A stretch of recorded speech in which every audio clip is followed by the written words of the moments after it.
Public ಟೈಮ್ಸ್ಗೆ ಸ್ವಾಗತ. ಬೂದ್ಯಾಳ S K ಗ್ರಾಮದಲ್ಲಿ ಕಾಡುಕೋಣ ಪ್ರತ್ಯಕ್ಷ. ಭಯಭೀತಗೊಂಡ ಗ್ರಾಮಸ್ಥರು ಸೆರೆ ಹಿಡಿಯುವಂತೆ ಅರಣ್ಯ ಇಲಾಖೆಗೆ ಮನವಿ.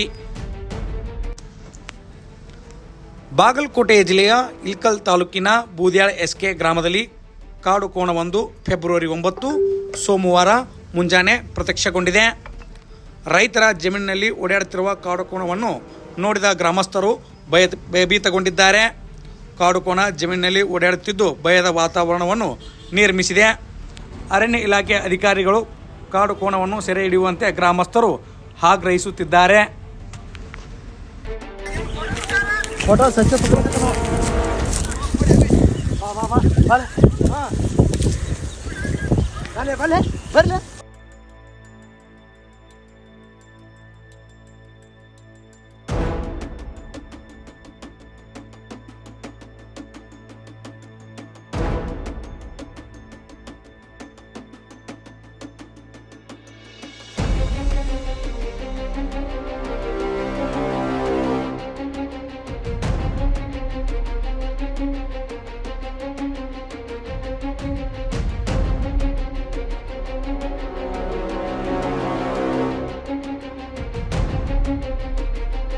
ಇನ್ನಷ್ಟು ಸುದ್ದಿಗಳನ್ನು ನೋಡಲು ಪಬ್ಲಿಕ್ ಟೈಮ್ಸ್ ಸಬ್ಸ್ಕ್ರೈಬ್ ಮಾಡಿ, ಬೆಲ್ ಬಟನ್ ಒತ್ತಿ.